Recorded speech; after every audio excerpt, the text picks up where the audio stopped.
করব আপনারা একটু মন দিয়ে কথাগুলো শুনবেন।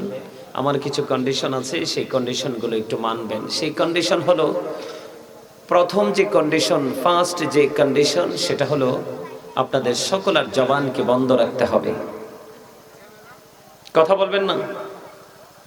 আপনাদের সকলের জবানকে কি রাখতে হবে? বন্ধ রাখতে হবে। Stop your mouth everybody. সকলের জবানকে বন্ধ রাখতে হবে। দ্বিতীয় শর্ত হলো, আপনাদের সবাইকে আমার কথা মন দিয়ে শুনতে হবে। You listening my lecture very attentively. আমার কথা আপনাদের সবাইকে মন দিয়ে শুনতে হবে। তৃতীয় শর্ত হলো, থার্ড কন্ডিশন হলো, যদি আপনাদের ভালো না লাগে আপনারা বাড়ি চলে যান, বাড়িতে গিয়ে ঘুমান, আপনার স্বাস্থ্যের জন্য অনেক উপকার হবে। তবে দুইটা চোখ খাটার পরে বুঝতে পারবেন ঘুম কত প্রকার ও কি কি। ঘুম কাহাকে বলে বুঝবেন শুধু দুইটা চোখ শুধু বন্ধ হোক। I say go to your seat out of sight. সীমানা ছেড়ে চলে যাবেন, আপনার বাসায় গিয়ে আরামসে ঘুমাবেন। এটা আপনার জন্য অনেক বেটার। কারণ বিবেকবান মানুষ যদি হতে না পারে, একাল হোক আর ওই কালে হোক, এপারে হোক আর ওপারে হোক, দুনিয়ায় হোক আর কবরের জীবনে হোক, আপনার জন্য ভালো কোনটা মন্দ কোনটা সেটা কিন্তু আপনাদের আইডেন্টিফাই করার মতো সেই ক্ষমতা কিন্তু আপনাদের নেই। আমার কথা কি খারাপ লাগে আপনাদের কাছে? খারাপ লাগে? শোনেন, আল্লাহ রাব্বুল আলামিন কি বলেছে? একজন ডাক্তার, একজন ইঞ্জিনিয়ার, একজন এসপি, একজন ডিসি, একজন এমপি, একজন মন্ত্রী, আপনি ওই সমস্ত ওই ক্যাটাগরির কোন মানুষের সাথে যুক্ত হলে আপনি জান্নাতে যেতে পারবেন, এমন ওয়াজ কোরআন এবং হাদিসের কোথাও নেই। কিন্তু আপনি যদি হক্কানি আলেম এবং হক্কানি আল্লাহর ওলিদের সাথে যুক্ত হতে পারেন, আপনার জান্নাত নিশ্চিত। ওমা সুবহানাল্লাহ বলতে পারেন না? এত সুন্দর কথা শুনলে সুবহানাল্লাহ বলতে হয়, এটা বোঝেন না? এটা আমার কথা নয়। আল্লাহ রাব্বুল আলামিন কি বলেছেন? আল্লাহ বলেছেন, join with my dear people, come to my paradise. Allah বলেছেন, join with my dear people, আমার প্রিয় লোকেদের সাথে যুক্ত হও। কাম টু মাই প্যারাডাইস, আমার জান্নাতে চলে আসো। ফাদখুলি ফি ইবাদি ওয়াদখুলি জান্নাতি। বলেছেন কে? আল্লাহ। এজন্য আলেমদেরকে ভালোবাসা কি উচিত না? তাদের আসরে বসা কি উচিত না? এতটাই আদবের সাথে বসা উচিত। আপনি যদি আল্লাহ রাসূলের প্রেমিক একজন আলেমের জলসায় বসেন, আপনি মনে করবেন যে আল্লাহ রাসূলের জলসায় বসেছেন। কারণ আল্লাহকে আপনি অটোমেটিক পাবেন না, রাসূলের কাছে যেতে হবে। কার কাছে যেতে হবে? রাসূলকে আপনি অটোমেটিক্যালি খুঁজে পাবেন না, আপনাকে রাসূল প্রেমিক আলেম এবং আল্লাহর ওলিদের কাছে যেতে হবে। কথা আমার বুঝেন নাই? আপনি শুধু সারা জীবন বলবেন যে আমি আমার সন্তানকে উচ্চ শিক্ষায় শিক্ষিত করব, এডুকেটেড পারসন হিসাবে তাকে আমি প্রিপেয়ার করব, কিন্তু আপনি কি ঘরে বসে থাকলে হবে? নাকি যেখানে টিচিং দেওয়া হয় ওখানে নিয়ে যেতে হবে? শুধু ওখানে নিয়ে গেলে হবে না, আপনার সন্তানটাকে, যিনি অত্যন্ত ভেরি এক্সপেরিয়েন্স টিচার, ওই টিচারের সাথে আপনার সন্তানটাকে কি করে দিতে হবে? অ্যাডজাস্ট করে দিতে হবে, সম্পৃক্ত করে দিতে হবে। তখনই কিন্তু সে ধীরে ধীরে তার কাছ থেকে ইনস্ট্রাকশন পেতে পেতে একদিন কিন্তু সে কি হয়ে যাবে? টিচার হয়ে যাবে। এটাই কিন্তু বাস্তবতা। বাস্তবতাকে অস্বীকার করার কোনো স্কোপ নেই। বিবেকবান মানুষ তারাই। এই ওয়াজ মাহফিল বিবেকবান মানুষের জন্য, বিবেকহীনদের জন্য নয়।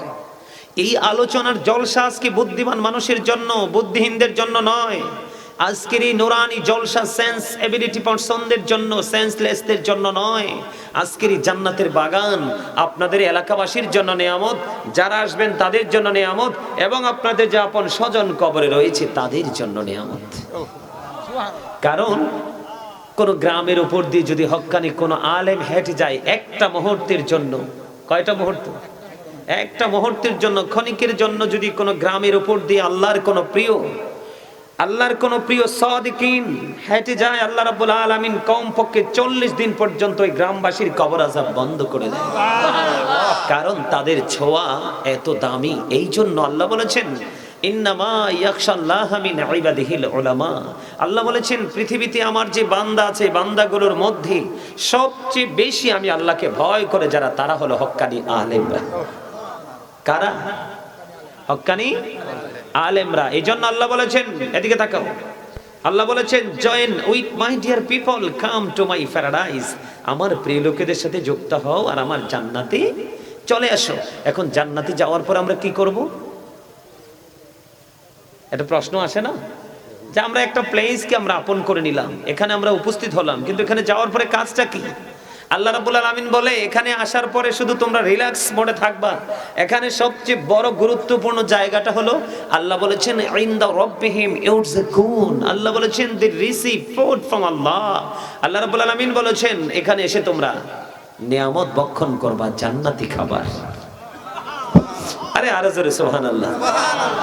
আপনারা কি অসুস্থ? আচ্ছা বলুন তো, কাকে অসুস্থ বলে বলতে পারেন? শারীরিকভাবে অসুস্থ যিনি তাকে অসুস্থ বলে, নাকি মানসিকভাবে যিনি অসুস্থ তাকে অসুস্থ বলে? মানসিক অসুস্থ যিনি, ইনি হলেন প্রকৃত অসুস্থ। কারণ মানুষের আসল সত্তা তার এই দেহটা নয়, মানুষের আসল সত্তা হলো তার আত্মা। কারণ আপনার আমার জীবনে অনেক শুনেছি dead body, he is dead and she is dead, আমরা অনেক শুনেছি, কিন্তু ডেড সোল এটা কিন্তু কোনোদিন শুনিনি, ঠিক না? সোল মানে হলো ইংলিশ, বাংলাতে বলা হয় আত্মা, আর আল্লাহর কোরআনের ভাষা আরবিতে বলা হয় রূহ। রূহের কোনো মরণ নেই, শুধু প্লেসটা চেঞ্জ করে, স্থান পরিবর্তন করে। আল্লাহ বলেছেন কওলির রূহু মিন আমরি রব্বি। আল্লাহ বলেছেন say the soul is the warder of my lord. Past tense, present tense, future tense, অতীত, বর্তমান, ভবিষ্যৎ। একদিন আমরা ছিলাম না, আজকে আছি, আরেকদিন থাকবো না। যেদিন থাকবো না সেদিন কোথায় যাব? কথা বলেন না, আরে কথা বলেন না কেন? আপনাকে আমাকে কি আল্লাহ জবান দিছে বসে বসে চায়ের দোকানে বসে বসে চা খাওয়ার জন্য, মানুষের বদনাম করার জন্য? হ্যাঁ, সময় অসময়ে কি খালি বোট বাদাম এগুলো খাওয়ার জন্য? বেয়ায়ের বাড়িতে গিয়ে ইচ্ছে মতো বিরামহীন ভাবে খাবার খাওয়ার জন্য? কি জন্য দিয়েছে? আল্লাহকে ডাকার জন্য। You are great my dear, কি বলবো, গ্র্যান্ডফাদার, দাদাই তো হবে, তাই না? আমার দাদা বলছে চমৎকার ভাবে যে আপনাকে আমাকে জবান দিয়েছে আল্লাহ রাব্বুল আলামিন আল্লাহর জিকির করার জন্য। কিসের জন্য? এই আমার দিকে তাকান, আল্লাহ বলেছেন ফাযকুরুনি আযকুরুকুম। কি আপনার সমস্যা? না না না, অসুস্থ লাগতেছে তো। আপনি অসুস্থতা বোধ করতেছেন? চলে যাবে, তাহলে চলে যান। যদি আপনার আনিজি লাগে চলে যান। জি জি জি, এই ওনাকে একটু হেল্প করেন তো, একটু দোয়া করুন। আরিফ ওনাকে ধর, উনি নামা। আপনি আস্তে ধীরে চলে যান, যেন আল্লাহ আপনাকে। জি জি আলহামদুলিল্লাহ। আপনারা যদি আমার আলোচনাটা শোনেন, আমি অত্যন্ত ছোট্ট সময়ের মধ্যে গুরুত্বপূর্ণ কথাগুলো বলে যাওয়ার চেষ্টা করব। আপনারা কি আলোচনাটা শুনবেন? এই যে দেখেন, এই যে প্র্যাকটিক্যালি কিন্তু এখানে আপনার আমার জন্য একটা শিক্ষা আছে।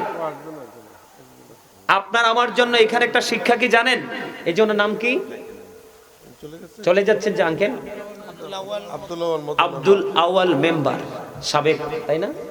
সাবেক মেম্বার। এই দেখেন আমরা কিন্তু এখানে সবাই সুস্থ, উনি কিন্তু একটু অসুস্থতা বোধ করতেছেন। এখান থেকে কিন্তু একটা শিক্ষা দেখেন, আমাদের শারীরিক মানসিক সুস্থতার কিন্তু এক সেকেন্ডের ভরসা নেই। বুদ্ধিমান মানুষ হলো ওরা যারা অসুস্থ হয়ে যাওয়ার আগে সুস্থতাকে কাজে লাগায়, যারা ব্যস্ত হয়ে যাওয়ার আগে ফ্রি সময়টাকে কাজে লাগায়, যারা অর্থ ফুরিয়ে যাওয়ার আগেই অর্থটাকে আল্লাহর সন্তুষ্টিমূলক কাজে লাগিয়ে দেয়, মৃত্যুবরণ করার আগে যারা জীবনটাকে কাজে লাগায়। আপনাদেরকে বুঝতে হবে সম্মানিত উপস্থিতি, পৃথিবীর অবস্থা মোটেও ভালো না, এর মধ্যে বাংলাদেশের অবস্থা একেবারে ভালো না। কারণ এই যে আপনারা মুরব্বী যারা আছেন, মুরব্বীরা, এই মুরব্বীরা যখন চলে যাবেন, মনে রাখবেন এই বাংলাদেশকে বেশি দিন টিকিয়ে রাখা সম্ভব হবে না। কারণ রাসূলের প্রেম ভালোবাসায় ভরা বর্তমান প্রজন্মের ইয়াং যুবক যুবতী যারা, তাদের অন্তর হিংসা, নোংরামি আর আত্মগরিমায় ভরা। মুরব্বীরা এখনো কিন্তু হাঁটতে পারে না, হাইয়া আলাস সালাহ বলতে দেরি মসজিদের দিকে ছুটে যায়। কিন্তু ইয়াং ম্যানরা যারা জাগ বেঁধে বেঁধে কবুতরের মতো এক একটা জায়গায় তারা জটলা পাকিয়ে গল্প করে দুনিয়ার রঙ্গমঞ্চ নিয়ে ব্যস্ত থাকে, কিন্তু মসজিদে যায় না। এটাই কিন্তু আমাদের জন্য সবচেয়ে বড় ভয়ের জায়গা। কারণ ইসলাম যখন আবির্ভূত হয়েছিল তখন ইসলাম ছিল গরিব, আবার কিয়ামতের পূর্বক্ষণে ইসলাম হয়ে যাবে গরিব। আর এই গরিব হওয়াই হলো কিয়ামতের সিমটম। এখন কিন্তু ইসলাম গরিব হয়ে গেছে। যেমন জিকির যারা করে এবং জিকির যারা করে না, উভয়ের পার্থক্য হলো জিন্দা এবং মুর্দা মানুষের মতো। যারা জিকির করে তারা জাকির, যারা জিকির করে না তারা গাফেল। জিকির যারা করে তারা জিন্দা, জিকির যারা করে না তারা মুর্দা। যদিও তাদেরকে দেখতে বডি স্ট্রাকচারটার দিকে তাকালে মনে হয় তারা একদম মানে স্ট্রং ম্যান, কিন্তু আসলে আত্মার দিক দিয়ে, রুহের দিক দিয়ে কিন্তু তারা 100% মৃত। যেমন এটা কিন্তু একটা জিকিরের জলসা। এটা কি জিকিরের জলসা? নামাজ একটা জিকিরের জলসা। যেই আমলটা একই জায়গায় দাঁড়িয়ে এবং বসে সম্পন্ন করা হয় এটাকে বলা হয় জিকিরের জলসা। যেমন নামাজ, যেই আমলটা বিভিন্ন জায়গা পরিদর্শন করে সম্পন্ন করা হয় এটাকে বলা হয় জিকিরের জুলুস। কিরে কিরে পড়ে গেছে,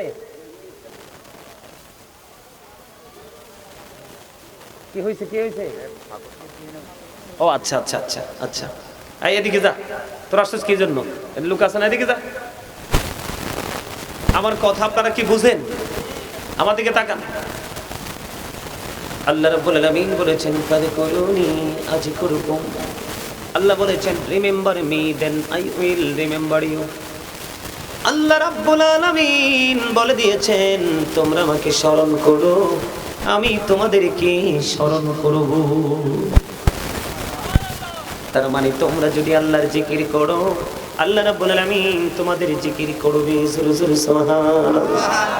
আল্লাহ বলেছেন ইয়া আইয়ুহাল্লাযীনা আমানু যকুরুল্লাহা যিকরান কাসীরা ওয়াসাব্বিহুহু বুকরাতাও ওয়াসীলা। আল্লাহ রাব্বুল আলামিন বলে দিয়েছেন বন্ধু, এই ঈমানদারগণ তোমরা বেশি বেশি করে আল্লাহর জিকির করো, সকাল তো সন্ধ্যা আল্লাহর পবিত্রতা বর্ণনা করো। জোরে জোরে সুবহানাল্লাহ। বন্ধু কাকাতুয়া পূর্বপাড়া গ্রামের মানুষগুলোকে বলে দিতে চায় জিকির কেমন করে করব। আমার নবী ফয়সালা দিয়ে দিয়েছেন জিকির অন্তর দিয়ে করা যায়, জবান দিয়েও করা যায়। তবে অন্তর এবং জবান দিয়ে দুটো দিয়ে যে জিকির করা হয় ওই জিকিরটাই হলো সবচেয়ে উত্তম জিকির। আল্লাহর হাবিব সরকারি মদিনা তিনি বলে দিয়েছেন তোমরা যখন জিকির করো এমন ভাবে জিকির করো লোকে দেখলে যেন তোমাদেরকে পাগল বলে। সুবহানাল্লাহ। এমন ভাবে জিকির করো মানুষ দেখলে যেন তোমাদেরকে পাগল বলে। বন্ধু হৃদয় খুলে শোনো গো, পৃথিবীর অবস্থা বন্ধু মোটেও ভালো না। পৃথিবীর মানুষ আল্লাহর জিকির ছেড়ে দিয়ে মানুষের জিকির ধরেছে, রাসূলের জিকির ছেড়ে দিয়ে বন্ধু সমাজের প্রভাবশালীদের জিকির শুরু করেছে। এটা কখনোই কোনো মুমিন হতে পারে না, কখনোই কোনো মুমিনের লক্ষণ হতে পারে না। আল্লাহ রাব্বুল আলামিন বলেছেন ওয়াল হায়াতুদ দুনিয়া ইল্লা মাতাউল গুরুর। দুনিয়ার জীবন একটা ধোঁকা ছাড়া, প্রতারণা ছাড়া কিছুই নয়। রে কাকাতো পূর্ব পাড়ার মানুষ কেমন করে বুঝাইলে বুঝবা? কোরআন শরীফের 19 পারা করো সূরা শুআরার 88 নম্বর আয়াতে আল্লাহ বলে দিয়েছেন ইয়াউমা লা ইয়ানফাউ মালু ওয়ালা বানুন। আল্লাহ রাব্বুল আলামিন বলে দিয়েছে আপনার ধন সম্পদ সন্তান সন্ততি কিচ্ছু কাজে লাগবে না। আপনি কার জন্য এগুলো করছেন? আপনি চলে যাওয়ার পরে সন্তান আপনার কবরের পারে যাবে না। বর্তমানে যে দুনিয়া এসেছে বলবে বেদাত। কথা বলেন না কেন? বলবে বেদাত, বাবার কবরে যাওয়া লাগবে না, বাবার জন্য দোয়া লাগবে না। ও বন্ধু এই জন্য বলেছি একটু সচেতন হওয়া লাগবে। কবরে যেতে হবে। আল্লাহ রাব্বুল আলামিন আমাদেরকে বলেছেন বেশি বেশি করে তোমরা জিকির করো, তাহলে আমি আল্লাহ তোমাদের জিকির করব। জোরে জোরে সুবহানাল্লাহ। ফাযকুরুল্লাহ কিয়ামান, দাঁড়িয়ে আল্লাহর জিকির করো, কুউদান বসে আল্লাহর জিকির করো, ওয়া আলা যুনুবিকুম শুয়ে শুয়ে আল্লাহর জিকির করো। তারপরেও জিকির থেকে দূরে থাকা যাবে না। জোরে জোরে সুবহানাল্লাহ। আল্লাহর হাবিব সরকারে মদিনা তিনি বলে দিয়েছেন জিকির হলো জান্নাতের মেহমানদের জন্য জান্নাতি ফল। আরো জোরে বলেন না সুবহানাল্লাহ। ইয়া রাসূলুল্লাহ, ইয়া হাবিবাল্লাহ, নবী গো, এই জান্নাতি ফলটা কি গো? জানতে বড় মনে চায়। আমার নবী বলে দিয়েছেন, জানতে মনে চায়। আমার সাথে সাথে জান্নাতি ফল খেতে চান কিনা? কথা বলেন ওমা। জি বলতে পারেন না? আরো জোরে, আরে আরো জোরে। জবান তো আল্লাহর কাজে লাগাবেন আপনি, তারপরে দুনিয়ার কাজে লাগাবেন, তখন আপনারটা বরকত হবে। জান্নাতি ফল খেতে চান না? আল্লাহ রাসূল দেখিয়ে দিয়েছেন কোনটা জান্নাতি ফল খাইবেন। সুবহানাল্লাহ আলহামদুলিল্লাহ লা ইলাহা ইল্লাল্লাহ, সুবহানাল্লাহ আলহামদুলিল্লাহ লা ইলাহা ইল্লাল্লাহ, লা ইলাহা ইল্লাল্লাহ, লা ইলাহা ইল্লাল্লাহ। নবী আমারি নূরের পুতুল, জগৎ করলেন ও জালা। নবী আমারি নূরের পুতুল, জগৎ করলেন ও জালা। রোজ হাসরে করবেন তিনি উম্মতের ফয়সালা। সুবহানাল্লাহ আলহামদুলিল্লাহ লা ইলাহা ইল্লাল্লাহ, লা ইলাহা ইল্লাল্লাহ, লা ইলাহা আরশ কুরসি লৌহ কলম সৃষ্টি যাহার ওসিলা। আরশ কুরসি লৌহ কলম সৃষ্টি যাহার ওসিলা। নিজে আল্লাহ খুশি হইয়া নাম রাখিলেন হাবিবুল্লাহ। সুবহানাল্লাহ আলহামদুলিল্লাহ লা ইলাহা ইল্লাল্লাহ, সুবহানাল্লাহ আলহামদুলিল্লাহ লা ইলাহা ইল্লাল্লাহ, লা ইলাহা ইল্লাল্লাহ, মুহাম্মাদুর রাসূলুল্লাহ সাল্লাল্লাহু আলাইহি ওয়াসাল্লাম। জোরে জোরে বলেন আলহামদুলিল্লাহ। আর জোরে জিকির মজা না? সুবহানাল্লাহ আলহামদুলিল্লাহ লা ইলাহা ইল্লাল্লাহ আল্লাহু আকবার। এগুলো হলো জান্নাতি ফল, এগুলো জান্নাতীদের জন্য নিয়ামত। দেখবেন যত বেশি জিকির করবে মুমিনের আত্মায় তত বেশি প্রশান্তি আসবে। দুরুদ is the most excellent prayer Muslim religion. ধর্মাবলম্বীদের জন্য গুরুত্বপূর্ণ ইবাদত হলো নবীর প্রেমের দুরুদ। দুরুদ যখন পড়ছি, অনেকেই পড়েন নাই, চিন্তা করছেন যে হুজুরে আসলে কি পড়তেছে, তাই না? আল্লাহ রাব্বুল আলামিন আল্লাহর হাবিবের দুরুদকে এত বেশি ভালোবাসেন, জুমার দিনে কেউ যদি রাসূলকে ভালোবেসে 80 বার দুরুদ পড়তে পারে, তার 80 বছরের সগীরা গুনাহ আমার আল্লাহ মাফ করে দেন। বন্ধুরে আমার, দাইলামি শরীফের মধ্যে এসেছে হাদিস খানা। হাদিসের রাবি হলেন হযরত আনাস রাদিয়াল্লাহু তাআলা আনহু। আমার নবী, আপনার নবী, দু জাহানের বাদশা নবী সরকারে মদিনা, তিনি বলে দিয়েছেন, কেউ যদি প্রতিদিন প্রাণের নবীকে ভালোবাসে 1000 বার যদি দুরূদ পড়তে পারলে, জান্নাত না দেখা পর্যন্ত তার মরণ হবে না। ইন্নাল্লাহা ওয়া মালাইকাতাহু ইউসাল্লুনা আলান নবী ইয়া আইয়ুহাল্লাযীনা আমানু সাল্লু আলাইহি ওয়া সাল্লিমু জোরে জোরে কন্না সুবহানাল্লাহ। আমার কিন্তু এগুলো আলোচনার বিষয় নয়। আমার আজকে আলোচনার বিষয় হলো কারবালা নিয়ে আলোচনা করব। আপনারা কি কারবালার একটু মর্মান্তিক জায়গাটা নিয়ে একটু আলোচনা করব? শুনতে চান? শুনতে হবে। কারণ এই কারণে শুনতে হবে, বর্তমানে দিন যত ঘনিয়ে আসছে, কিয়ামতের তত বেশি কাছে আসছে, আর তত বেশি কিছু কিছু জাহেল মার্কা মৌলবী বের হয়েছে। এরা কিন্তু ইমাম হুসাইনের আলোচনা বাদ দিয়ে ইয়াজিদের প্রশংসা করে। আছে না নাই? আরে জোরে বলে, ইয়াজিদের প্রশংসা করা যাবে? করলে সে কখনোই মুমিন হতে পারে? পারে না। বন্ধুরে আমার, ছোট্ট করে আমি বলবো, ছোট্ট করে গুরুত্বপূর্ণ জায়গাটা আমি আপনাদেরকে শোনাবো। বন্ধু হৃদয় করে শুনবেন। এই কারবালা 61 হিজরিতে হয়েছিল। এটা মুমিনের ঈমানকে আরো বেশি চাঙ্গা করতে পারে। আপনি যখন 61 হিজরির কারবালার ঘটনা শুনবেন, 63 হিজরিতে ইয়াজিদ বাহিনীর তাণ্ডব যখন শুনবেন, তখন আপনাদের ঈমান আরো মজবুত হয়ে যাবে।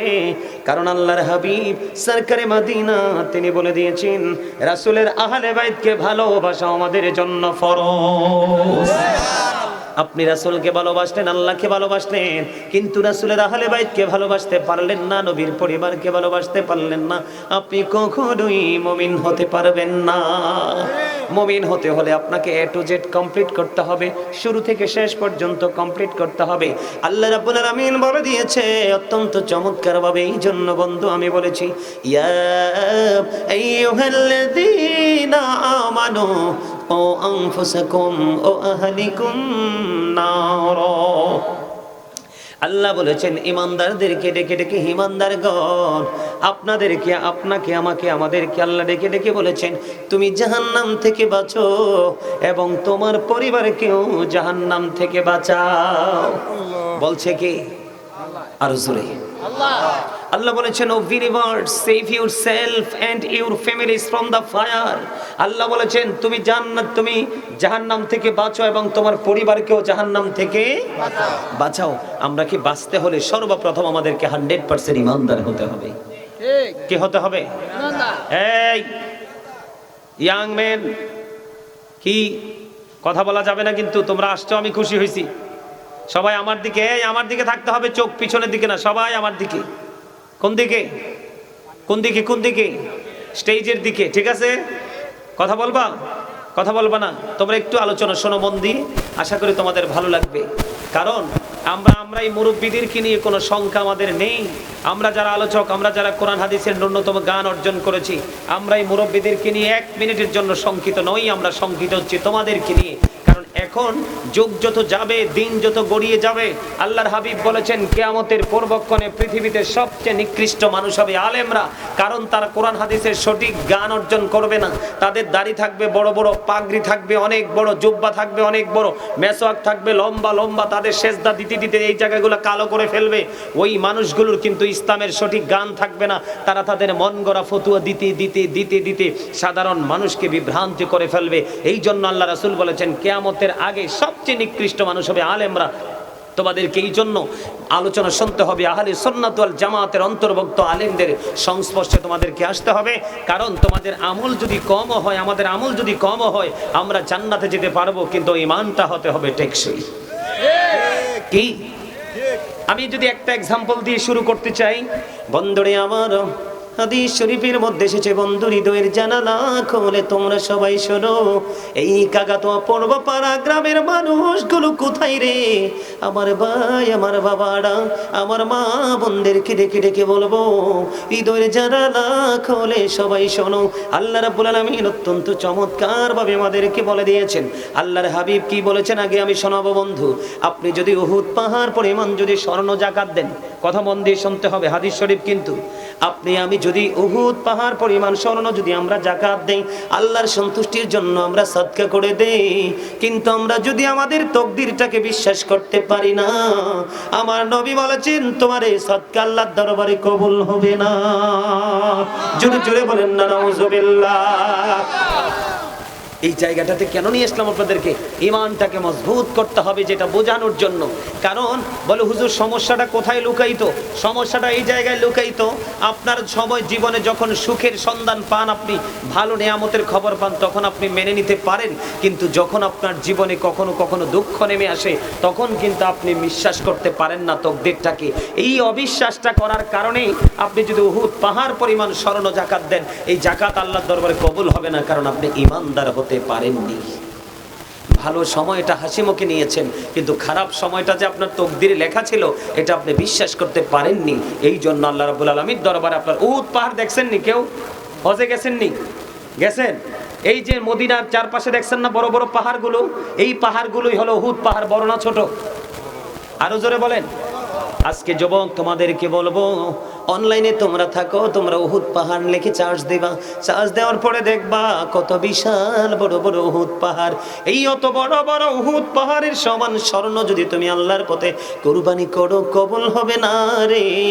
যদি তোমার জীবনের দুঃখের সময়ে যে তকদির লেখা ছিল এটা যদি তুমি বিশ্বাস করতে না পারো। এই জন্য আমি বলে দিতে চাই, ইমান বড় শক্ত জিনিস।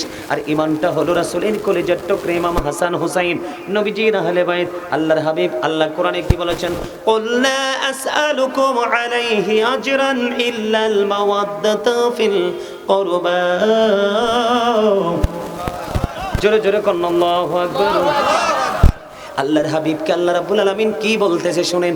আল্লাহ রাব্বুল আলামিন বলতেছেন, কুল হাবিব আপনি জানিয়ে দেন, মানে আমাদেরকে জানিয়ে দেওয়ার জন্য আল্লাহ রাব্বুল আলামিন নির্দেশ দিয়েছেন, হাবিব আপনি জানিয়ে দেন আমি যে তোমাদের কাছে সত্যের সন্ধান নিয়ে এসেছি, আমি তোমাদের কাছে রিসালাতের খবর পৌঁছে দিয়েছি, এর বিনিময়ে আমি তোমাদের কাছে কোনো কিছুই চাই না, চাই শুধু আমি আমার আহলে বাইতের ভালোবাসা। জোরে জোরে বলুন না সুবহানাল্লাহ। তার মানে হলো বন্ধু, আপনারা আমার প্রাণের নবী ডেকে ডেকে বলছেন, আমার উম্মতেরা রে তোমরা সবাই শোনো, আমি দিনকে প্রতিষ্ঠিত করার জন্য অনেক কষ্ট সহ্য করেছি, অনেক স্ট্রাগল করেছি, অনেক দুঃখ দুর্দশা বেঈমান কাফেরের নিপীড়ন আমি সহ্য করেছি তোমাদের কাছে। তারপরেও যথাযথভাবে আমি দিনটা তোমাদের কাছে দিয়ে গেলাম। এই যে কষ্ট করেছি এর বিনিময়ে আমি তোমাদের কাছে কিছুই চাই না রে, আমি এর বিনিময় চাই শুধু আমার আহলে বাইতের ভালোবাসা। জোরে জোরে বলুন না সুবহানাল্লাহ। আমার নবী তো কষ্ট করে আমাদের কিনে আমত তুলে দিয়ে দিয়েছেন আল্লাহর পক্ষ থেকে এনে। এই যে কষ্ট করেছেন নবী বলেছেন এটার বিনিময় আমি তোমাদের কাছে কিছু চাই না, চাই শুধু আমি আমার আহলে বাইতের ভালোবাসা। জোরে জোরে বলুন না সুবহানাল্লাহ। আর জোরে বলুন না সুবহানাল্লাহ। এখন তোমরা যারা যুবক এসেছো তোমাদেরকে বলছি আমি, এই যে আহলে বাইতকে ভালোবাসবে তুমি কেন? নবী বলেছেন কষ্টের বিনিময় কিচ্ছু চাই না, আমি চাই আমার পরিবারের ভালোবাসা। আল্লাহর হাবিব সরকারি মদিনা হাদিস শরীফ দ্বারা তিনি প্রমাণ করে দিয়েছেন। আল্লাহর হাবিব বলেছেন, আল হাসান ওয়াল হুসাইন সাইয়্যিদা শাবাবি আহলিল জান্নাহ। আমার নবী বলেছেন ইমাম Hasan and Husain are the leader of younger people in জান্নাহ। যুবক, এই কাগাতুয়া পূর্বপাড়ার যুবক, আজকে তোমাদেরকে বলে যাই রে, নবীর আহলে বাইতের মধ্যে অন্যতম হলো ইমাম হাসান হুসাইন, দুই ভাই। আমার নবী বলেছেন যারা যৌবনকালে যুবক ইমাম হাসান হুসাইনকে ভালোবাসতে বাসতে তোমরা কবর পর্যন্ত পৌঁছে গেছো, মৃত্যুর কোলে তোমরা ঢলে পড়েছো, আমি নবী বলে গেলাম ইমাম হাসান হুসাইন দুই ভাই তোমাদের জান্নাতে তোমাদের সরদার। জোরে জোরে সুবহানাল্লাহ। তাহলে যৌবনকালে ইয়াং মেনদের ইমাম হাসান হুসাইনকে ভালোবাসা দরকার আছে না নাই? আর জোরে নবীর প্রয়োজন নাই রে, নবীর প্রয়োজন নেই। আমার নবী বলে গেছে আমার কলিজার টুকরা হাসান হুসাইন তোমাদেরকে রিসিপশনে দাঁড়িয়ে থাকবে, তোমাদের জান্নাতে লিডার হবে, তোমাদের নেতৃত্ব দিবে। এই জন্য নবী বলেছেন আল্লাহর কোরআন দ্বারা প্রমাণ, তোমরা বেশি বেশি করে তাদেরকে ভালোবাসো। বন্ধুরি আমার, ওই ইমাম হাসান হুসাইনের বাবা হলেন হযরত আলী, চতুর্থ খলিফা। আমার নবী বলেছেন আনা মাদিনাতুল ইলমি ওয়া আইউন বাবুহা। আমার নবী বলেছেন I am a city of education, the gate of that city is Ali. আমার নবী বলেছেন আমি হলাম শিক্ষার শহর, আর সেই শহরের দরজা হলো আমার আলী। মা খাতুনে জান্নাত ফাতিমা। এই কাগাতোয়া পূর্বপাড়া গ্রামের মানুষ আমার মা বোনদেরকে বলে দেই, রাসূলের কলিজার টুকরা আহলে বাইতের মধ্যে অন্যতম হলো মা খাতুনে জান্নাত ফাতিমা। আবার রাসূল বলেছেন ফাতিমা তু সাইয়্যিদাতু নিসাই আহলিল জান্নাহ। আমার নবী বলে দিয়েছেন mother Fatima is the leader of females in জান্নাহ। আমার আপনার প্রাণের নবী বলেছে মা খাতুনে জান্নাত ফাতেমা মুমিনাদের জান্নাতে সরদারিনী। জোরে বলুন না সুবহানাল্লাহ। বন্ধুরি আমার, এই জন্য ও বন্ধু ইমাম হাসান হুসাইনকে ভালোবাসতে হবে, আহলে বাইতকে ভালোবাসতে হবে, তাহলে তারা আপনাকে আমাকে নেতৃত্ব দিবে জান্নাতে। জোরে জোরে সুবহানাল্লাহ বলেন, আর জোরে বলুন না সুবহানাল্লাহ। বন্ধুরি আমার, হৃদয়ের জানালা খুলে সবাই শোনো অত্যন্ত নিয়ামতের খবর। ইমাম হুসাইন কারবালার ময়দানে 61 হিজরিতে শাহাদাত বরণ করেছে। ছিল রোজ শুক্রবার, মুহররম মাসের 10 তারিখ। কয় তারিখ? 61 হিজরিতে শহীদ হয়ে গেল। কেন রে তিনি শাহাদাত বরণ করলো? কেন রে নির্মম ইতিহাস তৈরি হলো ওই কারবালার প্রান্তরে বন্ধু। ইমাম হাসান ইমাম হুসাইন রাদিয়াল্লাহু তাআলা আনহু চতুর্থ হিজরিতে শাবানের চাঁদের ৪র্থ তারিখে দিবাগত রাত্রিতে তিনি পৃথিবীর বুকে কদমটা বাড়িয়ে দিয়েছেন আর শাহাদাত বরণ করেছেন ৬১ হিজরিতে মুহররম মাসের ১০ তারিখে বন্ধু। ইন্না লিল্লাহি ওয়া ইন্না ইলাইহি রাজিউন। এখানে প্রশ্ন হলো কেনই বা কারবালা হলো, কেনই বা ইতিহাস বন্ধু রচনা করা হলো? এটার কারণ হলো সত্য এবং মিথ্যার পার্থক্য করার জন্য। ইয়াজিদের পক্ষে যারা থাকবে তারা বেঈমান হয়ে মারা যাবে, ইমাম হুসাইনের পক্ষে যারা থাকবে তারা জান্নাতি হয়ে যাবে। কারণ বন্ধু সত্য এবং মিথ্যার পার্থক্য করার জন্য, এবং মিথ্যার কাছে কখনোই সত্য হার মানতে পারে না, এইটাই শিক্ষা দিয়েছেন ইমাম হুসাইন। জোরে জোরে বলুন না সুবহানাল্লাহ, আর জোরে বলুন না সুবহানাল্লাহ। বন্ধুরে আমার, আমি আপনাদেরকে কারবালার যে মর্মান্তিক অধ্যায় সেই জায়গা থেকে একটু শুরু করব, কারণ কারবালার ইতিহাস এমন বড় ইতিহাস রে বন্ধু। ইমাম হুসাইন এমন একটা নাম, কুল কিনারাহীন এক মহাসমুদ্র। ও বন্ধু, লিখতে গেলে লেখক কাঁদে, পৃথিবীর সকল পেপার শেষ হয়ে যাবে রে, তারপরে ইমাম হুসাইনকে নিয়ে লেখা শেষ হবে না। এটা একটা কুল কিনারাহীন এক মহাসমুদ্র। বলে হুজুর কেন? একদিন আপনার আমার প্রাণের নবীকে ঘোড়া বানালেন, ঘোড়া বানাইয়া ইমাম হুসাইন নবীজির কাঁধে চড়লেন। চড়ে এবার নবীকে বললেন, নানা গো তুমি হলা ঘোড়া, আর আজকে সেই ঘোড়ার সওয়ার হব আমি। জোরে জোরে বলুন না সুবহানাল্লাহ। বন্ধুরে আমার, নবীজি প্রাণের নবী সরকারে মদিনা ইমামুল মুরসালিন রাহমাতুল লিল আলামিন ওনার ঘোড়া বানাই ওনাকে চড়তেছে এবং বলতেছে, নানা গো বলো না কে বড়, তুমি না আমি? এবার আমার নবী বললেন, নানা গো তুমি বলো না, তুমি বড় না আমি বড়। এবার হুসাইন ডেকে ডেকে বলছেন, নানা গো তোমার চাইতে আমি বড় কেমন করে গো নানা? কয় আমার নানা রাহমাতুল লিল আলামিন, তোমার নানা তো আমার নানার মতো না। নানা নানা গো আমার মা জান্নাতে সরদারিনী, তোমার মা তো আমার মায়ের মতো না। আমার বাবা শেরিক খুদারি, আমার বাবার যে মর্যাদা তোমার বাবা এমন মর্যাদার নয়, সেই দিক থেকে আমি তোমার চাইতেও দামি। এত দামি হুসাইন। ও বন্ধু, 3 দিন পর্যন্ত ফুরাত নদীর পানি তার নসিবে জুটলো না। বেঈমান কাফের মুশরিকেরা জঙ্গলের পশু পাখি পর্যন্ত ফুরাত নদীর পানি পান করে রে। ও বন্ধু, রাসূলের কলিজার টুকরা, কোরআন হাদিস দ্বারা যাদের সম্মান মর্যাদার কথা প্রমাণিত হয়েছে, তাদের জন্য ফুরাত নদীর পানি বন্ধ রে। এ কেমন নির্মমতা, নিষ্ঠুরতা বন্ধু, কখনো কোনো মুমিন মেনে নিতে পারে না। ঠিক কিনা বলেন বন্ধুরি আমার? আমি আপনাদেরকে বলে দিতে চাই, আমার নবী পৃথিবী থেকে চলে যাওয়ার আগে উম্মে সালমার হাতে এক মুষ্টি মাটি দিলেন। একটা মুষ্টি মাটি দিয়ে বললেন, সালমা রে এই মাটিগুলো তুমি যত্ন করে তুলে রাখো, যেদিন দেখবা এই মাটিগুলো রক্তে লাল হয়ে গেছে রে, সেই দিনে মনে করবা আমার কলিজার টুকরা হুসাইন শহীদ হয়ে গেছে। বন্ধু হৃদয় খুলে শোনো গো, ও বন্ধু, তারপরেও ইমাম হুসাইন সত্য মিথ্যার কাছে মাথা নত করেনি। ইমাম হুসাইন যদি ইয়াজিদের হাতে হাত রাখতেন, ইয়াজিদকে যদি সমর্থন করতেন, পৃথিবীর বিলাসিতার কমতি হতো না, পৃথিবীর সুখের কোনো কমতি হতো না, পৃথিবীর দৌলতের কোনো কমতি হতো না। কিন্তু সত্যকে প্রতিষ্ঠিত করার জন্য তিনি সত্য অন্যায়ের কাছে মাথা নত করেনি, শহীদ হয়ে গেছে। বন্ধুরে আমার, 61 হিজরিতে দুপুরবেলা উম্মে সালমা রাদিয়াল্লাহু তাআলা আনহা ওই মাটির দিকে নজর দিয়ে চাইয়া দেখে ওই মাটিগুলো রক্তে লাল হয়ে গেছে রে। ও বন্ধু, ওনার তন্দ্রা চলে আসলো। তন্দ্রার মধ্যে তিনি দেখতে পাইলেন প্রাণের নবী দোলাবালিতে দোসুর। ও নবী, কেন আপনাকে এমন লাগছে কেন গো? রে উম্মে সালমা, আমাকে এমন লাগার কারণ হলো আমি এখন কারবালার ময়দান থেকে এসেছি। আব্দুল্লাহ ইবনে আব্বাস রাদিয়াল্লাহু তাআলা আনহু বন্ধু 61 হিজরিতে দুপুরবেলা বেলায় তিনি তন্দ্রাচ্ছন্ন, তিনি তন্দ্রার মধ্যে তিনি দেখতে পাইলেন আমার আপনার প্রাণের নবী এক শিশি রক্ত নিয়ে হাজির হয়ে গেছে।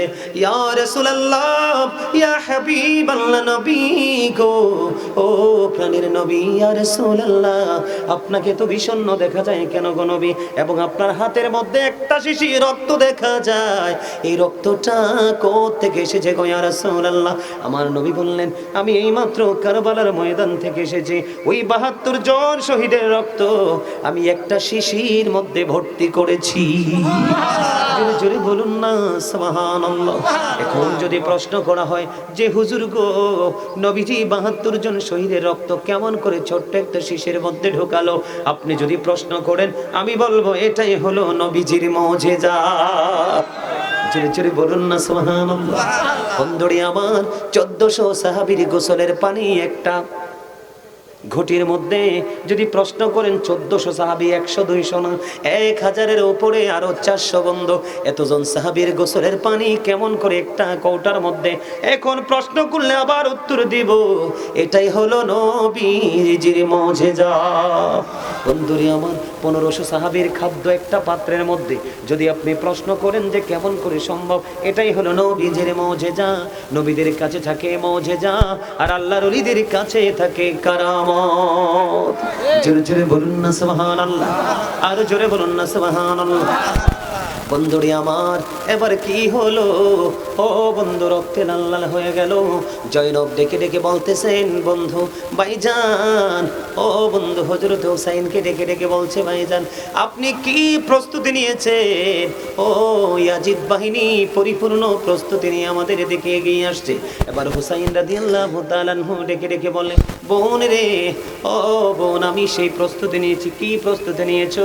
কই আমি প্রস্তুতি নিয়েছি, আমার তন্দ্রা এসেছে, তন্দ্রার মধ্যে দেখতে পাইলাম আমার নানার সাথে আমার আলিঙ্গন হয়ে গেছে।